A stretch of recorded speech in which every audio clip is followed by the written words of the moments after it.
Eu vim discutir o projeto e apresentar assim, minha opinião sobre ele. E, como eu disse, a lei pode ter o efeito prático, né, de limitar a independência da magistratura. E isso seria terrível.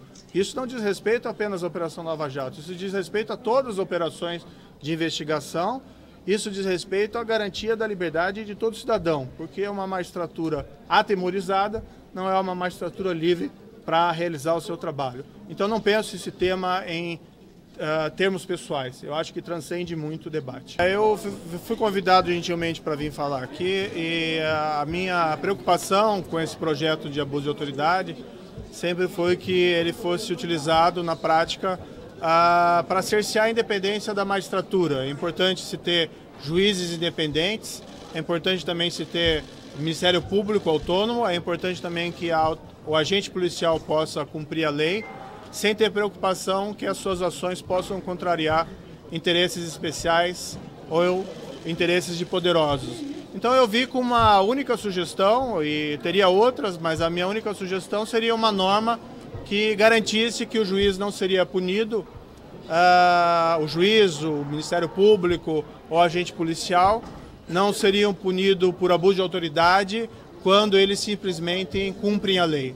Então a norma que eu sugeri, e aqui seguindo o exemplo do nosso pai fundador Rui Barbosa, que lutou contra isso no começo da República, do chamado crime de hermenêutica, seria uma norma singela prevendo que não configura crime previsto nessa lei a divergência na interpretação da lei penal ou processual penal ou na avaliação de fatos e provas. Se essa norma for aprovada, e eu espero que o Senado tenha, se decidir realmente por deliberar sobre esse projeto, insira nesse projeto essa norma de salvaguarda, eu acredito que 80% das preocupações seriam resolvidas. A outra perspectiva sobre o projeto da Câmara, isso não era objeto específico aqui da minha colocação, mas havia um projeto das 10 medidas do Ministério Público e, com todo respeito à Câmara, eu acredito que houve algum assodamento na deliberação sobre esse projeto e daquelas 10 medidas, muito poucas medidas foram aprovadas.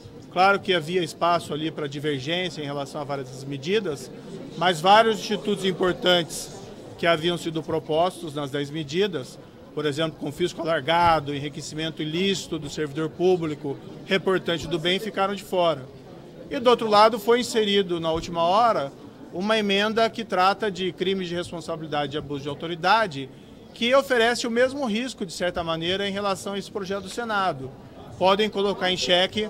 Isso não só sou eu que falo, mas vários e eminentes magistrados, inclusive dos presidentes das altas cortes, de que o projeto, da forma como foi aprovada, coloca em risco a independência da magistratura e a autonomia do Ministério Público. Não, certamente foi essa a intenção dos nossos representantes no parlamento, mas, como diz o ditado, a lei tem suas próprias pernas e, da forma como foi colocada, sem que houvesse um debate saudável com a sociedade, pode ter esse efeito deletério. E aqui eu vou dizer, não é nas garantias da magistratura, mas sim na liberdade dos cidadãos, porque os cidadãos precisam de juízes independentes.